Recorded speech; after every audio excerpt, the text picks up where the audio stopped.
오늘 우리 빌립보서 4장 10절부터 끝절까지가 저희들의 본문이 되겠습니다. 오늘 이제 빌립보서 그 전체 공부가 마쳐지기를 이렇게 바라고 있습니다. 우리 신약성경 322쪽 빌립보서 4장 10절부터 23절까지 한번 또 같이 찾아주시면은 제가 한번 소리내서 읽겠습니다.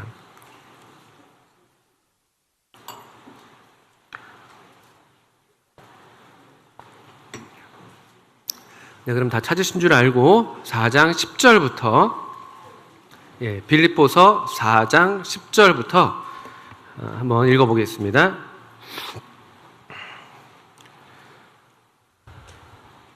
내가 주 안에서 크게 기뻐함은 너희가 나를 생각하던 것이 이제 다시 싹이 남이니 너희가 또한 이를 위하여 생각은 하였으나 기회가 없었느니라. 내가 궁핍함으로 말하는 것이 아니니라. 어떠한 형편이든지 나는 자족하기를 배웠노니 나는 비천에 처할 줄도 알고 풍부에 처할 줄도 알아. 모든 일 곧 배부름과 배고픔과 풍부와 궁핍에도 처할 줄 아는 일체의 비결을 배웠노라. 내게 능력 주시는 자 안에서 내가 모든 것을 할 수 있느니라.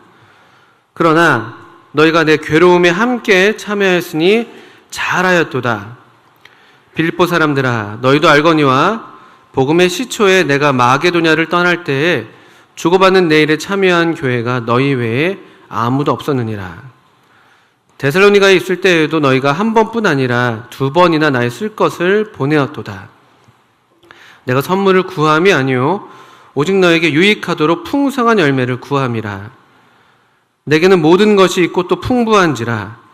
에바브로 디도 편에 너희가 준 것을 받음으로 내가 풍족하니 이는 받으실 만한 향기로운 제물이요 하나님을 기쁘시게 한 것이라. 나의 하나님이 그리스도 예수 안에서 영광 가운데 그 풍성한 대로 너희 모든 쓸 것을 채우시리라. 하나님 곧 우리 아버지께 세세 무궁하도록 영광을 돌릴지어다. 아멘. 그리스도 예수 안에 있는 성도에게 각각 문안하라. 나와 함께 있는 형제들이 너에게 문안하고 모든 성도들이 너에게 문안하되 특히 가이사의 집 사람들 중 몇이니라. 주 예수 그리스도의 은혜가 너희 심령에 있을지어다. 이게 저희들의 오늘의 본문이 되겠습니다. 또 이 빌립보서의 마지막 부분이기도 하고 오늘 우리의 성경 공부의 또 마지막 빌립보서 공부의 마지막 본문이 됩니다. 처음부터 계속 말씀을 드려왔습니다만 이 빌립보서는 빌립보 교회가 이 옥중에 있었던 사도 바울에게 보내온 사랑의 선물, 에바브로 디도편에 보내온 사랑의 선물에 감사하는 마음을 표하는 그런 주된 목적하의 편지가 쓰였다고 말씀을 드렸습니다. 그래서 이제 4장 후반부에 다시 한번 사도 바울이 그들의 선물에 대해서 감사하는 그런 오늘날 우리식으로 말하면은 뭐랄까요? 우리 교회에서도 이제 우리 여러 모양으로 함께 이제 복음에 동참하고 이 선물을 저희들이 주님의 이름으로 드리곤 하는데 그때 이제 영수증들을 이렇게 써주시기도 하고 또 어떤 때에는 그 선물을 받으신 분들이 이제 감사 편지를 보내 오시잖아요.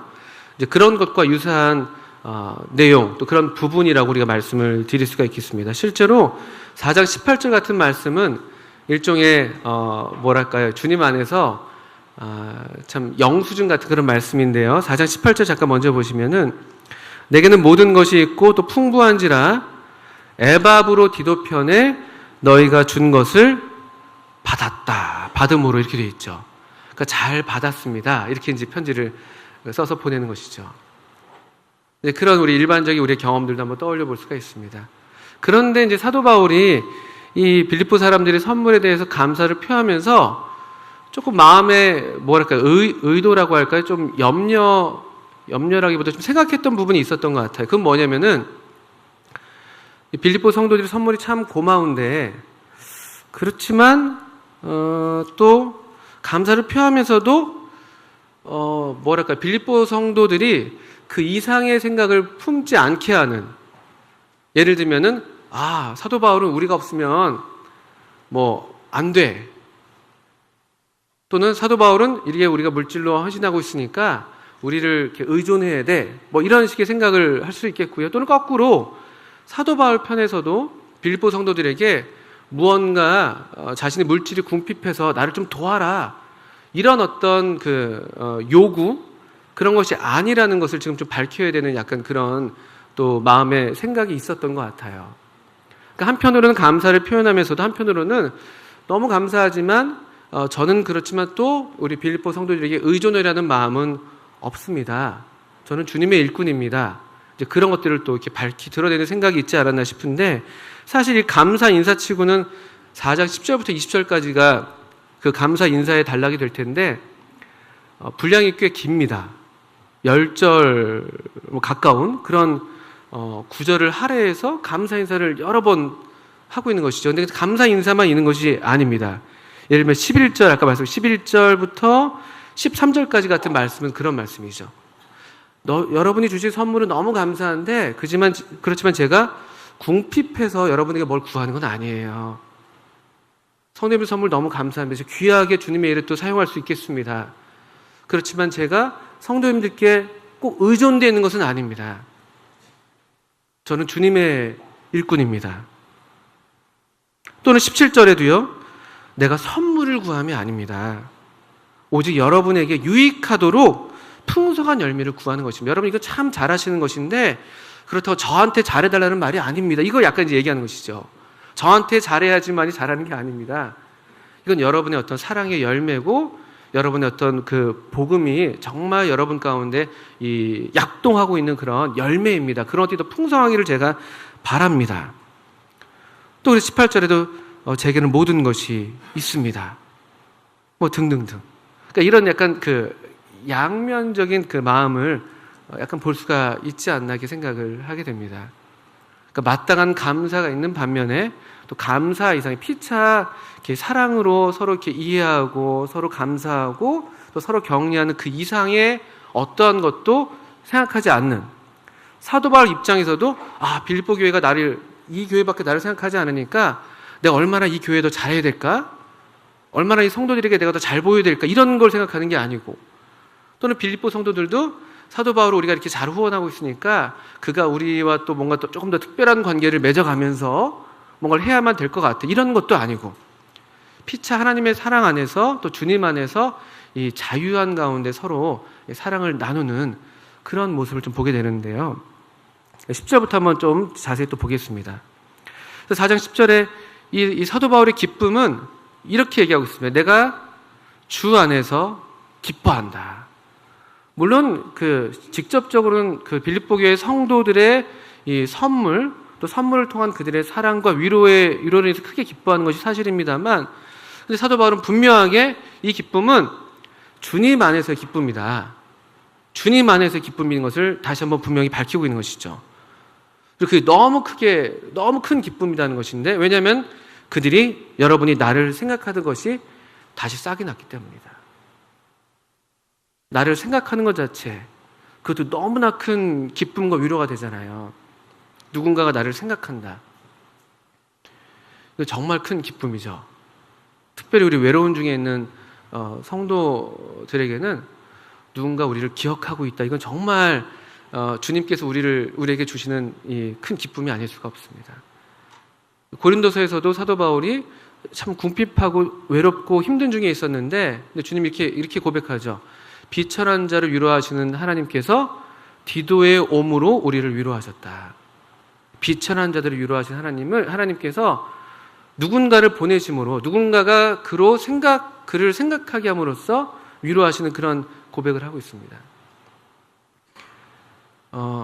아마 우리 모두가 이런 비슷한 경험들이 있을 것입니다.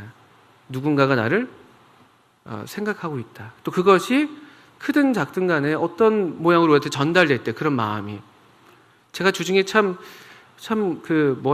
말씀드려도 될지 모르겠습니다만 감동적인 문자를 하나 받았습니다. 저랑 연배도 좀 이렇게 차이가 있으신 우리 성도님이신데, 그냥 무난하셨어요. 무난. 더운데 잘 지내시냐고. 근데 그런 것들. 또는 우리 또 어떤 우리 중에 어느 형제님 잘 아시겠습니다. 가끔씩 저녁에 그냥 또 이렇게 아름다운 꽃사진과 함께 무난하셨던 그런 성도님들도 계셔요. 그냥 저녁은 잡수셨습니까? 하면서. 그런 것들. 또는 이제 저희는, 제 얘기를 좀 드려서 죄송합니다만, 그러니까 제가 이제 사는 곳이 안성이지 않습니까? 안성, 평택, 저희가 좀 좀 교회에서 멀리 떨어져 있는 성도들입니다. 안성과 평택에 거주하는 성도들이요. 저희 디모대학교 같은 경우도 안성에 이제 머물고 애들 집을 떠나와 있잖아요. 근데 이제 학교를 가끔 방문하시는 분들이 계세요, 성도님들이. 그러면 아이들이 너무 밝게 인사하고 이런 모습에 감동을 받으신대요. 요즘 애들이 저렇게 인사를 잘하냐고. 그래서 제가 이렇게 얘기합니다. 애들이 외로워서 그렇다고. 누가 오기만 하면 그냥 강아지처럼 꼬리 흔들면서 막 나가는 것처럼, 누가 오셨다는 거는 어떻든 간에 어느 성도님 누군가가 그분이 평소에 우리를 알든 모르든 간에 우리를 기억하셨다는 거잖아요. 그 여정 가운데. 그래도 한번 들렀다 가시는 게 쉬운 건 아니잖아요. 일부러 한번 오시고. 애들이 그냥 외부에서 누군가 오면 그냥 무조건 반갑습니다. 그런 걸 느껴보고 싶으시면 한번 오시면은 큰 귀한 대접을 받으실 수가 있습니다. 이제 그런 것이죠. 이렇게 누군가를 생각하는 거, 누군가가 생각해 주는 거, 또 그것이 우리한테 전해질 때 우리가 받는 위로와 기쁨이 참 큽니다. 또 특별히 그런 걸 생각할 때 사도 바울 자신도 사실은 그런 비슷한 상태에 있었잖아요.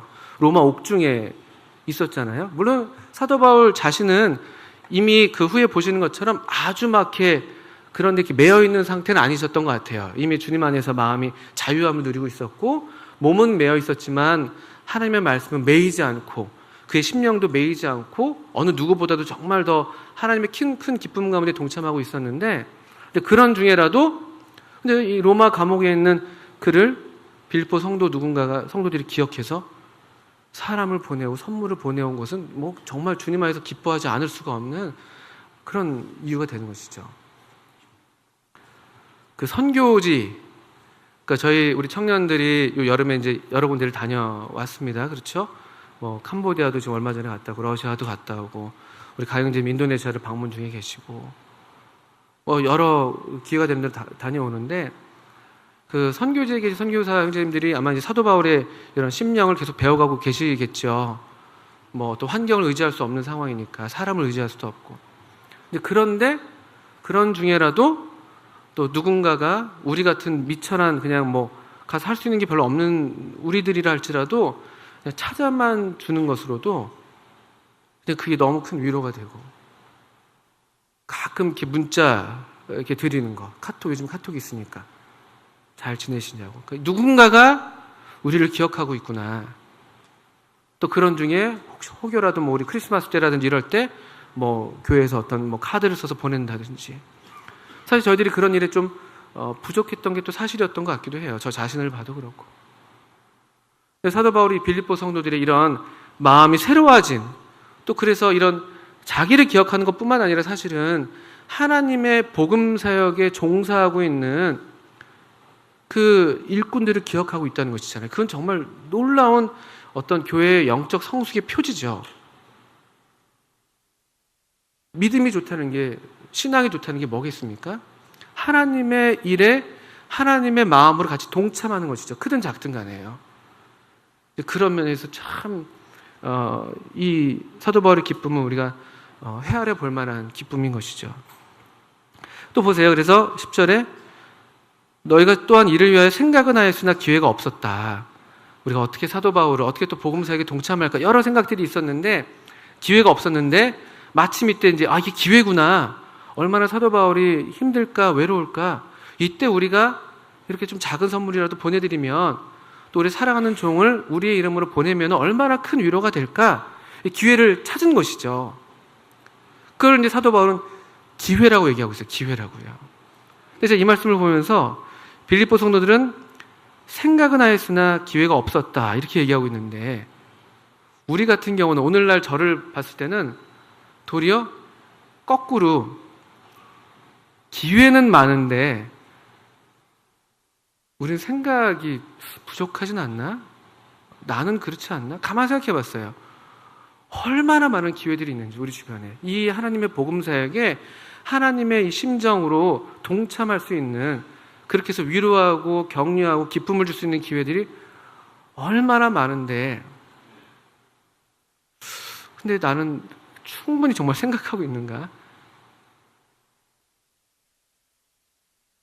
이 빌립보 성도들은 생각은 있었지만 기회가 없었던 터에 기회를 얻으니까 즉각적으로 이렇게 또 다시 전에 하던 것처럼 또 다시 이런 기회를 타서 그 일을 해내고 있는데, 저는 또는 우리는 도리어 기회는 이렇게 많은데 이미 이 기회의 문들이 너무나 많이 열려 있는데 우리는 어쩌면 생각이 미치지 못하는 것이 아닐까. 그러니까 생각이 왜 미치지 못하는가? 우리 아까 우리 3장에서 배웠던 것처럼요.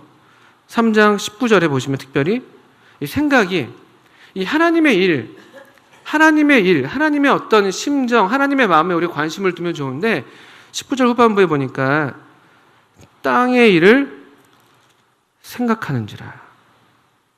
땅의 일을 생각한다. 그러니까 생각이 우리가 지금 어디를 향해 있는가. 이 땅의 일이라는 건 결국 자기를 이렇게 불리는 것이거든요. 우리 어떤 자기의 생활에 바쁘고 자기를 좀 더 잘 먹이는 일에 우리의 물질을 좀 더 쓰고 내가 조금 더 편하게 생활하는 그 일에 관심하느라고 또 물질들을 또 이렇게 저렇게 사용하기도 하고, 그 생각이 우리가 땅의 일을 생각하는 통에 우리에게 열려있는 수많은 기회들을 생각하지 못하고 있는 것 아닐까. 어떤 기회들이 있겠습니까? 이 하나님의 말씀을 전하는 이 일꾼들을 이렇게 영접하는 일들. 예를 들면 요한 3서에 한번 좀 몇 구절 찾아보시죠. 요한 3서 1장에 보시면은 사도 요한께서, 저희가 믿기로는 사도 요한께서 이 편지를 받는 성도들에게 3장 요한 3서 5절 보시면은 사랑하는 자여, 네가 무엇이든지 형제 곧 나그네 된 자들에게 행하는 것은 신실한 일이니 그들이 교회 앞에서 너의 사랑을 증언하였느니라. 네가 하나님께 합당하게 그들을 전송하면 좋으리로다.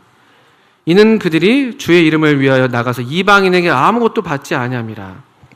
그러므로 우리가 이 같은 자들을 영접하는 것이 마땅하니 이는 우리로 진리를 위하여 함께 일하는 자가 되게 하려 함이라. 주의 이름을 위해서 이방에 나가서 말씀을 전하는 주의 종들이 우리 도처에 널려 계시거든요. 그런 분들을 영접하는 것, 또 격려해 드리는 것, 이런 것 때문에 참 잘하는 것이라는 거예요. 그러니까 하나님께 합당하게 하라는 것이죠. 그렇게 그런 분들을 영접하는 것은 우리도 진리를 위해서 함께 일하는 자가 되는 특권에 동참한다는 거예요. 우리가 직접 다 할 수가 없잖아요. 근데 우리가 이렇게 할 때 그 일에 함께 동참하는 자들이 된다는 것이죠. 그런 말씀이 여러분도 잘 아시는 것처럼 마태복음 10장에 보시면요, 이 선지자의 상에 동참하는 말씀이 있습니다. 마태복음 10장에 한번 좀 보시겠습니까? 마태복음 10장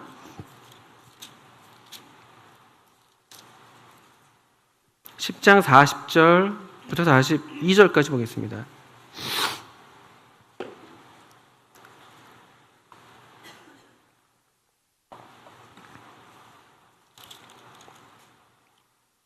주님이 12제자를 부르신 다음에 그 제자들을 향해서 제자들에게 주시는 교훈에서 이런 말씀을 하십니다. 너희를 영접하는 자는 나를 영접하는 것이요 나를 영접하는 자는 나를 보내신 이를 영접하는 것이니라. 선지자의 이름으로 선지자를 영접하는 자는 선지자의 상을 받을 것이요 의인의 이름으로 의인을 영접하는 자는 의인의 상을 받을 것이요 또 누구든지 제자의 이름으로 이 작은 자 중 하나에게 냉수 한 그릇이라도 주는 자는 내가 진실로 너에게 이르노니 그 사람이 결단코 상을 잃지 아니하리라. 우리가 선지자의 상을 받을 수 있다는 것이에요.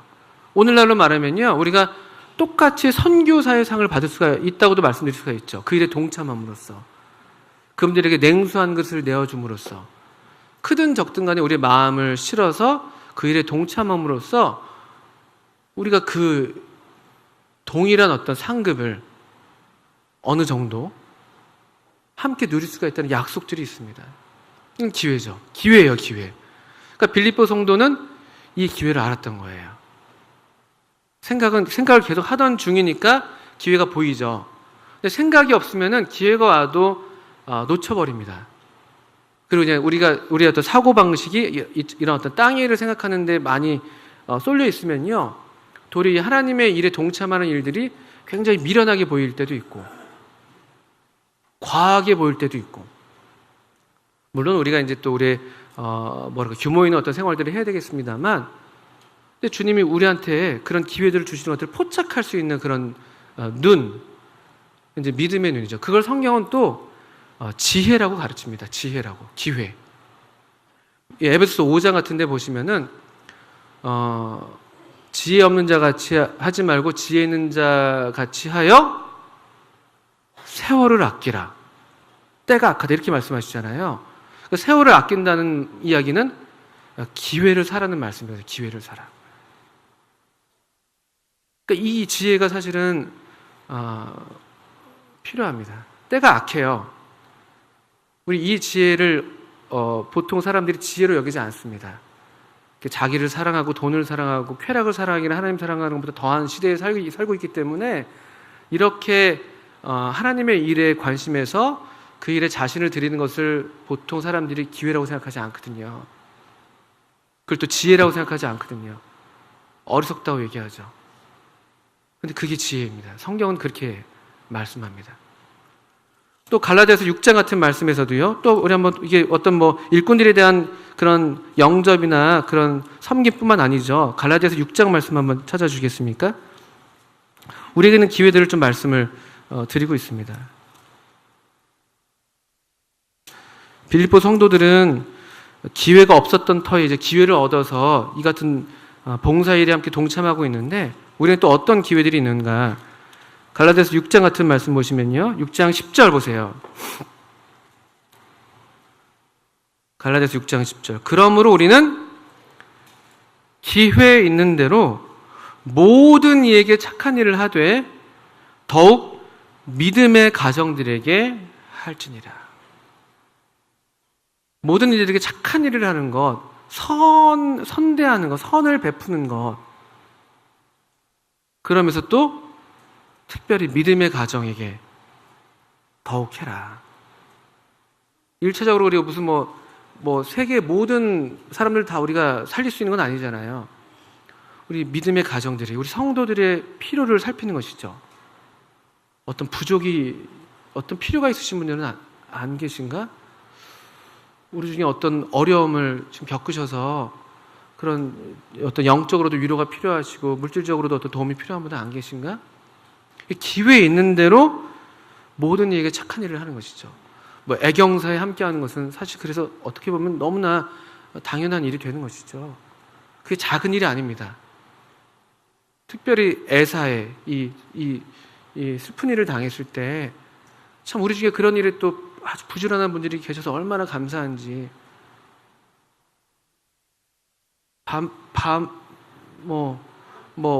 거리를 막론하고 밤낮을 가리지 않고 성도를 섬기는 일에 자기를 드리기로 작정한 그런 성도님들이 우리 가운데 얼마나 많이 계신 거예요. 이게 기회 있는 대로 모든 이에게 착한 일을 하되 더욱 믿음의 가정들에게 할지다. 또 사고를 겪으신 분은 안 계신지, 또 가정에 아픈 분이 계신 분은 안 계신지, 우리 두루두루 이렇게 살펴야 되는 것이죠. 우리 중에 구제가 필요한 분은 안 계신지. 교회 인도자들이 했던 중요한 일들이 사실 그것이었죠. 우리 사도행전 6장을 보시게 되면 예루살렘 교회에서는요, 과부를 공개하는 일을 아주 중시했습니다. 그것은 또 유대 사회의 특징이기도 했어요. 그러니까 이 기독교가 아니라 할지라도 하나님 말씀을 가지고 있던 유대인들은 이것이 하나님을 섬기는 일이라는 것을 알았기 때문에 그 일에 아주 전념했죠. 그런데 이 과부들이 예수님을 믿게 됨으로써 그 유대 사회가 공급하던 그런 소위 복지 정책이죠. 거기에 이제 제외가 되니까 교회는 더욱더 그 일들을 했어야 되는 것이죠. 인도자들이 그 일을 했던 거예요. 장로들이. 근데 그게 너무나 이제 수가 많아지니까 우리 신령한 집사들이 세워지셔서 모임의 필요를 돌보는 것이죠. 성도들의 필요. 우리 중에 도움이 필요한 분이 안 계신지, 신방이 필요한 분이 안 계신지. 이런 것들을 우리가 보게 됩니다. 특별히 이렇게 어떤 주님 안에서 이렇게 드리는 삶, 풍성하게 자신을 드리는 삶에 대한 교훈은 고린도서 8장, 9장만큼 거기만큼 아름답게 또 묘사된 곳이 달리 없습니다. 고린도서 8장, 9장을 잠깐 또 열어주셔서 우리 교훈들을 조금 더 살펴보시면 좋겠습니다. 고린도서 8장, 9장입니다. 이 연보에 대해서, 드리는 삶에 대해서 이 본문을 기억해 두시면 좋습니다. 여기서 아주 중요한 성경적인 모본들을 우리가 보게 되는데요. 첫 번째로 이 본문에서 보게 되는 것들은 8장에서 또는 9장에서 우리가 자주 볼 수 있는 단어가 하나 뭐냐면요. 드리는 삶은 결코 소위 우리가 그런 오해들을 갖고 계시는데요. 율법적인 삶이 아닙니다. 우리 이 본문에서는 은혜라는 단어가 몇 차례나 등장해요. 8장 1절 보시면은 형제들아 하나님께서 마게도냐 교회들에게 주신 은혜를 우리가 너에게 알리노니 4절에 이 은혜와 성도 섬기는 일에 참여함에 대하여 6절 후반부에 이 은혜를 그대로 성취하게 하라 7절 후반부에도 이 은혜에도 풍성하게 할지라 결정적으로 9절 같은데 우리 주 예수 그리스도의 은혜를 너희가 알거니와 또는 같은 맥락에서 9장 15절에 말할 수 없는 그의 은사로 말미암아 하나님께 감사하노라 9장 8절에 하나님이 능히 모든 은혜를 너에게 넘치게 하시나니 드리는 삶은 하나님의 은혜의 역사입니다. 하나님의 은혜가 우리 삶을 이렇게 지배하지 않으면 우리가 하나님의 은혜를 경험하지 않고 있는데 어떻게 우리가 기쁨으로 드릴 수가 있겠어요? 이게 철저하게 하나님의 은혜의 원리입니다. 그러니까 하나님의 은혜를 우리가 더 많이 누리면 누릴수록 우리의 드리는 삶도 더 풍성하고 더 이렇게 부유한, 드리는 일에 부유한 삶을 살 수 있다는 것이 성경의 원리입니다. 그리고 그것이 마게도냐 교회들이 보였던 본인인데요. 8장 2절을 보시면요. 환난의 많은 시련 가운데서 그들의 넘치는 기쁨과 극심한 가난이 그들의 풍성한 연보를 넘치도록 하게 하였다. 물질이 많아서 부자라서 다 드리는 거 아닙니다. 마음이 부자인 사람, 하나님의 은혜가 그 마음을 지배하는 사람이 정말 부자이죠. 드리는 사람이 부자예요. 많이 가진 사람이 부자가 아니라 많이 드리는 사람이. 그의 어떤 정도, 그냥 액수, 객관적인 수량을 얘기하는 게 아니라 그 삶의 어떤 정도에 비례해서. 그러니까 2렙돈 드린 과부, 그 여인을 주님께서 얼마나 칭찬하셨습니까? 다른 많은 바리새인과 서기관들이 얼마나 더 많이 드렸겠어요. 근데 주님이 그런 액수를 보시는 게 아니라 이 하나님의 은혜에 감동해서 이 기쁨으로 드리는, 그러니까 많아서 드리는 게 아니에요. 부자라서 드리는 게 아닙니다. 부자한테 그런 걸 기대하지 마십시오. 더 많다고 더 많이 드릴 거라고 기대하시면 실족하십니다. 오히려 그냥 여기 보시면 2절에 보신 것처럼 이들은 많은 시련 가운데 있었어요. 극심한 가난 중에 있었습니다. 어쩌면 빈곤층 성도였을지도 몰라요. 사회 우리 요즘 차상위 계층들, 사회적 약자 더 드렸어요.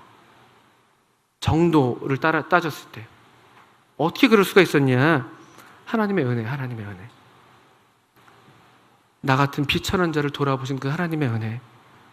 나 같은 자를 위해서 우리 8장 9절 보신 것처럼 부유하신 이로써 너희를 위하여 가난하게 되신 이 하나님, 이 귀하신 아드님, 그 은혜를 경험한 사람이 드릴 수밖에 없는 거예요. 하나님의 은혜의 역사입니다. 그래서 우리 중에 어떤 면에서 우리 어떤 여러 불경기를 겪기도 하고 어려운 시간들을 겪기도 하는데 그에 따라서 우리 어떤 드리는 일들이 좀 변동을 겪을 수도 있겠죠. 근데 사실 이 연보는 그런 면에서 하나님의 은혜의 척도이기도 합니다. 우리 교회가 얼마나 하나님의 은혜를 누리고 있는가. 우리 교회가 얼마나 부자인가를 생각하는 게 아니에요. 우리 교회 재산 가치가 얼마고 건물 가치가 얼마고 우리 교회 성도들의 평균 수입이 얼마고 이런 것이 우리의 진정한 부를 결정하는 게 아닙니다. 우리 교회가 얼마나 하나님의 은혜를 누리고 있느냐, 그 은혜를 따라서 어떻게 풍성하게 드리고 있는가. 많이 드리는 사람이 부자입니다. 드리는 사람이 부자예요. 드리는 사람이. 성경은 또 그것을 받는 자보다 주는 자가 복이 있다 라고 주께서 말씀하셨다고 사도 바울이 얘기하고 계세요.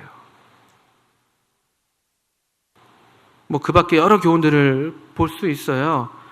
또 8장 우리 5절 같은 데 보시면은 우리가 바라던 것뿐만 아니라 그들이 먼저 자신을 주께 드리고 하나님의 뜻을 따라 우리에게 주었다. 자신을 먼저 주께 드리는 이 헌신, 이 하나님의 은혜에 대한 적절한 반응이죠. 우리 자신을 드리는 것이죠. 그냥 나 헌금 우리 소위 11조 했으니까 됐어. 그런 것은 하나님께서 기뻐하시는 헌물이 아닙니다. 자신을 주께 드리는 삶에서 드리는 물질, 크든 작든 간에 그걸 하나님이 받으시는 것이죠. 자신을 먼저 주께 드렸습니다. 또 하나님의 뜻을 따라 또 우리에게 주었다고 되어 있잖아요. 그냥 우리 기분 내키는 대로 주머니 사정에 따라서 그냥 막 주다 말다 이런 것이 아니라 하나님의 뜻을 따라서 하나님이 우리에게 보이시는 어떤 그런 뜻, 어떤 소원, 하나님의 일이 우리 눈에 보였다면은 그것에 그냥 동참하는 거예요. 주머니 사정에 상관없이 하나님의 뜻을 따라서 드리는, 그냥 기분 내키는 대로가 아닙니다. 작정한 대로 준비하였다가, 이런 원리들을 우리가 보게 됩니다. 특별히 또 이 드리는 삶은요, 너그럽고 후하게 드리는 것을 우리가 보게 됩니다. 8장 3절에 내가 증언하노니 그들이 힘대로 할 뿐 아니라 힘에 지나도록 자원하여. 또는 9장 7절에 각각 그 마음에 정한 대로 할 것이요 인색함으로나 억지로 하지 말지니 하나님은 즐겨내는 자를 사랑하신다. 9장 11절에 너희가 모든 일에 넉넉하여 너그럽게 연보를 함은 그들이 우리로 말미암아 하나님께 감사하게 하는 것이라. 13절에도 후반부에 그들과 모든 사람을 섬기는 너희의 후한 연보로 말미암아 하나님께 영광을 돌리고. 이게 우리들의 마음이어야 되고 태도여야 되는 거예요. 실제로 우리가 또 드리는 일은 우리가 어떤 형편에 또 제약을 받을 수 있겠습니다만, 그리스도인은 하나님의 은혜를 경험한 사람들은 사실은 우리 자신에 대해서는 인사할 수 있죠. 더 아끼고 더 절약하고 더 우리 전기 아끼고, 아낄 수 있는 건 최대한 아껴서 더 많이 드릴 수 있는 삶을 추구하는 것, 그게 우리 삶의 태도라고 제가 믿습니다. 어떻게 하면 더 많이 드릴 수 있을까? 어떻게 하면 더 지출을 줄여서 더 드릴 수 있을까? 이게 마게도냐 성도들이 그런 삶을 살았던 것입니다. 또 고린도 교회 성도들도 그 어떤 태도를 본받고 있었고, 또 그런 드리는 삶을 좀 살기를 또 권면하고 있는 것이죠. 이런 그 모습들을 보게 됩니다. 빌립보 성도들은 이런 일에 참 잘했던 것이죠. 하나님의 일꾼의 마음에 큰 위로를 주었을 뿐만 아니라 또 하나님의 일에 동참하는 특권을 누리고, 또 그것이 그냥 단순한 어떤 그런 계산을 따진 게 아니잖아요. 그 마음이 하나님의 은혜에 차 있었기 때문에 이 필요한, 이 부족한 이 성도들, 그 하나님의 일꾼을 살펴서 드리는 그 삶을 산 것이죠. 이런 면에서 우리 자신도, 또 저 자신이 교훈을 받게 됩니다. 어떻게 우리는 드리고 있는가? 얼마나 많은 기회들이 우리한테 있는데, 이 많은 선교사들, 우리가 또 모두를 다 할 수는 없겠습니다만 다 할 수도 있죠. 사실은요, 더 할 수도 있죠. 사실 또 우리 가운데 어떻게 주님만 의지해서 일하시는 일꾼들이 계시고, 또 어떻게 자비를 들여서 하나님의 복음 사업에 동참하시는 일꾼들이 계시고, 또 그렇지 않더라도 우리 중에 그냥 이 어떤 위로가 필요하고 구제가 필요한 성도들이 얼마나 계시고, 이렇게 부지런히 살펴서 기회가 있는 대로 우리가 이런 일들을 한다면은 참 하나님 기뻐하실 만한 그런 일이죠. 실제로 그들의 이런 사랑의 연보에 대해서 다시 빌립보서 4장으로 돌아오시면은 사도 바울이 이같이 확신하고 있습니다. 4장 18절에 내게는 모든 것이 있고 또 풍부한지라 에바브로디도 편에 너희가 준 것을 받음으로 내가 풍족하니 이는 받으실 만한 향기로운 제물이요 하나님을 기쁘시게 하는 것이다. 하나님께 드려지는 이 예배로서 우리의 드리는 삶이 인정이 된다는 것이죠. 하나님이 아주 기뻐하시는 그 구약의 그 제사들의 그 이미지잖아요. 향기로운 제물. 하나님이 아주 기뻐하시는 거예요. 과부의 두렙돈을 하나님이 우리 주님이 기뻐하셨던 것처럼 또 그 한 죄 많은 여인이 그 자기의 향유컵을 깨트려서 주의 발을 씻기셨던 것을 주님이 기뻐 받으셨던 것처럼, 또는 믿기로는 베다니 마리아로 믿는데 주님의 이 죽으심 앞에 또 역시 향유컵을 깨트렸을 때 사람들은 그걸 보고 막 허비한다고 그랬죠. 막 분을 내고 막. 주님이 그냥 돌아. 저가 내게 좋은 일을 했다. 저는 이 최근에 제게 주신 교훈이 하나 있는데, 할 수 있는 것을 하는 것이죠. 할 수 있는 것. 물론 우리가 다 할 수는 없을 거예요. 근데 다 할 수 없다고 해서 아무것도 안 하는 거는 제가 저를 봤을 때 그건 죄더라고요, 죄. 우리부터 그런 핑계 많이 돼요. 그리고 어차피 그거 다 우리가 할 수 없는데, 뭐 북한에 우리 지금 우리가 함께 동참하고 있는데 우리가 다 할 수 없는데, 다 할 수 없어도 되죠. 할 수 있는 걸 하면 되죠. 맷잔교회 건축하고 있는데 우리가 다 그걸 감당할 수 없겠죠. 감당하면 더 좋겠지만 할 수 있는 걸 하면 되죠. 할 수 있는 걸. 뭐 디모데학교가 기숙사를 건축하는데 다 할 수 없죠. 내가 할 수 있는 걸 하면 되죠. 근데 제가 저를 가만히 보니까 얼마나 많은 기회들을 생각이 없어서 이런 비행기들을 따라서 그냥 내가 다 할 수 없으니까 할 수 있는 거 하면 됩니다. 할 수 있는 거. 지금 할 수 있는 거. 앞으로 내가 할 수 없을 거라고 또 우리가 못한다는 생각할 수 있는데요. 앞으로 못할 수도 있겠죠. 지금 할 수 있으면 그 할 수 있는 걸 하면 되는 것이죠. 물론 계속해서 지속적으로 한다면 더 좋겠지만, 저에게 주님이 최근에 주시는 교훈이 이런 것들이 있습니다. 저 얼마나 많이 핑계를 대왔던지, 우리가 다 할 수 없는데 내가 다 할 수 없는데, 그거 맞죠. 근데 할 수 있는 거는 해야지. 그게 얼마가 되든 무엇이 되든, 뭐 물질이 되든 기도가 되든 어떤 섬김이 되든 찾아가는 방문이 되든 전화가 되든 문자가 되든 할 수 있는 걸 해야지. 할 수 있는 걸요. 그런 교훈을 받게 됩니다. 이것이 이제 빌립보 교회를 통해서 우리가 주시는 교훈이 있다면은, 반면에 이제 사도 바울을 통해서 주시는 교훈만 짧게 살피고 마쳐야 되겠습니다.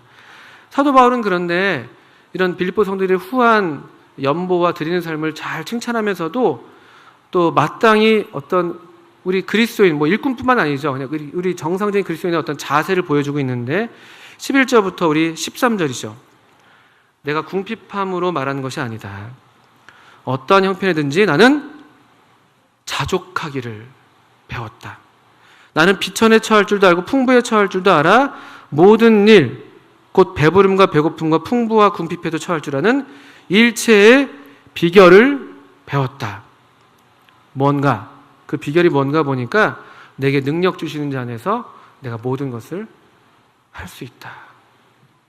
이 말씀은 문맥을 따라 봤을 때는요, 이거 무슨 우리가 슈퍼맨이 된다는 게 아니죠.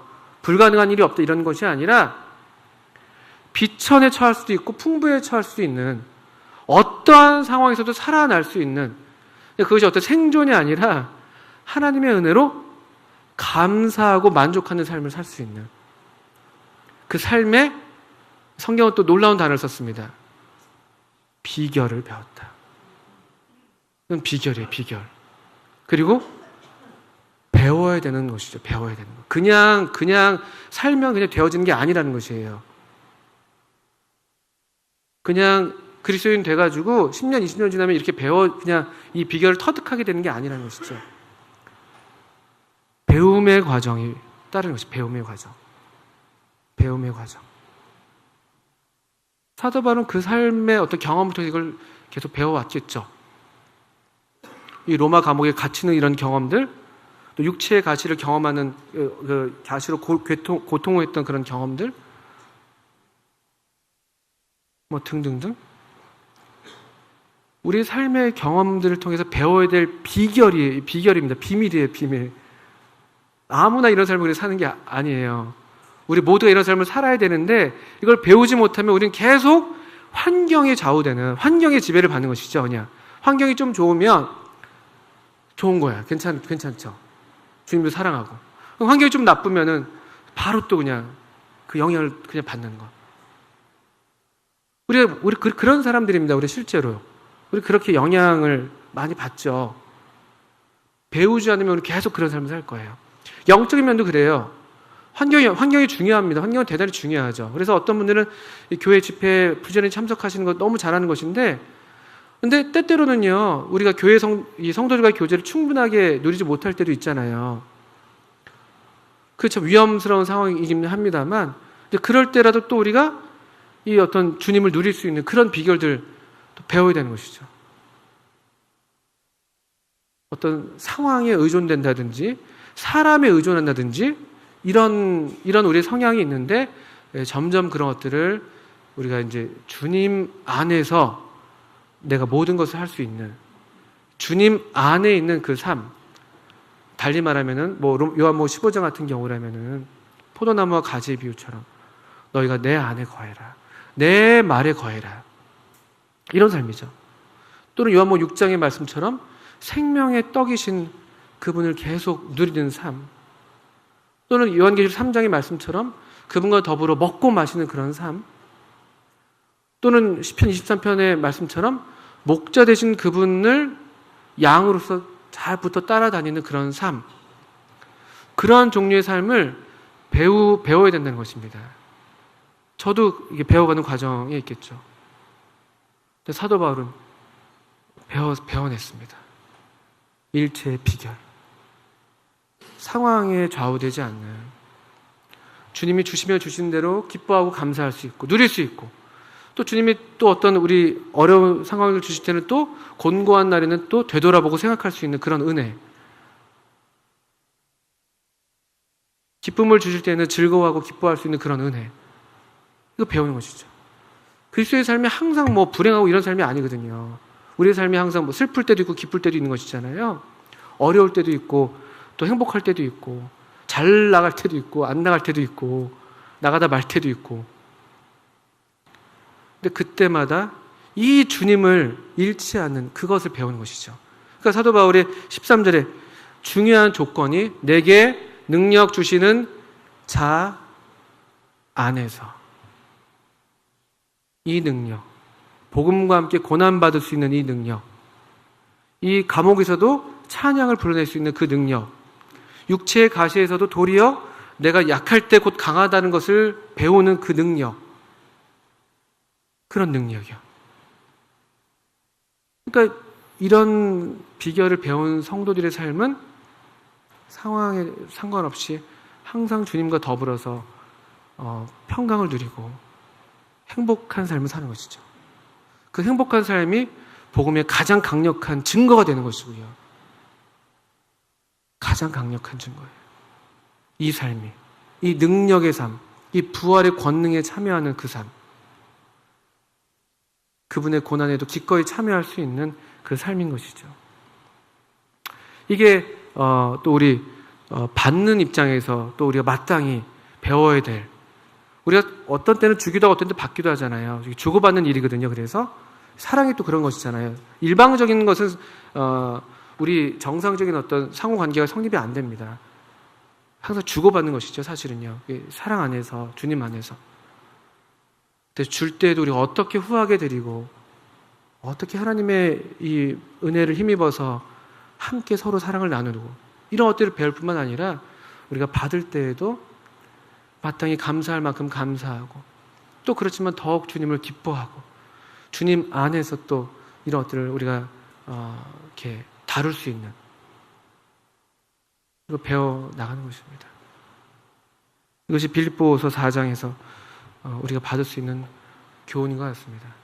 빌립보 성도들을 통해서, 또 사도 바울을 통해서 우리 모두가 이런 정말 하나님의 은혜를 힘입어서 하나님의 능력 가운데에서 더욱 넘치게 드리는 삶을 살 수도 있고, 더욱 기쁨으로 받으면서도 사람을 의지하지 않고 환경을 의지하지 않고 더욱 주님을 누리는 그런 삶을 사는 그런 정말 복된 삶이 우리들의 삶입니다.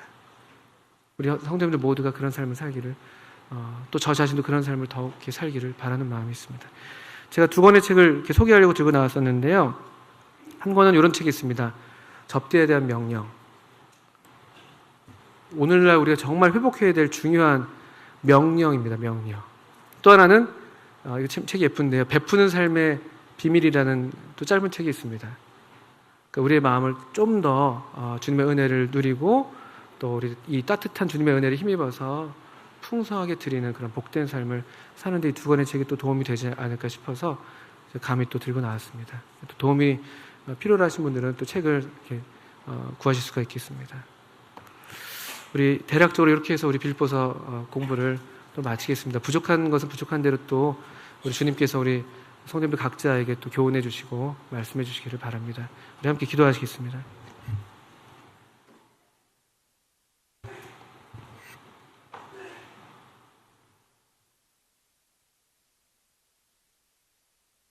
하나님 아버지, 저희들에게 참 살아있는 하나님의 말씀을 주셔서 때마다 우리에게 교훈하시고 또 가르쳐 주신 은혜를 인해서 감사를 드립니다. 주님, 참 이 시간에 또 주님의 은혜를 구하는 것은 우리 모든 성도님들로 하여금 이 하나님의 은혜를 놀랍게 더 풍성하게 누리게 하셔서 우리의 삶이 은혜 가운데 강건한 삶이 되게 하시고 이 하나님의 능력 안에서 더 풍성하게 드리고 또 함께 사랑을 나누는 더욱 용감하게 주님을 섬기는 그런 하나님의 은혜를 우리 모두가 경험할 수 있게 해주시기를 기도합니다. 주님의 은혜에 우리 모두를 부탁드립니다. 예수님의 이름으로 하나님 아버지께 기도합니다. 아멘. 네, 그동안 수고 많으셨습니다.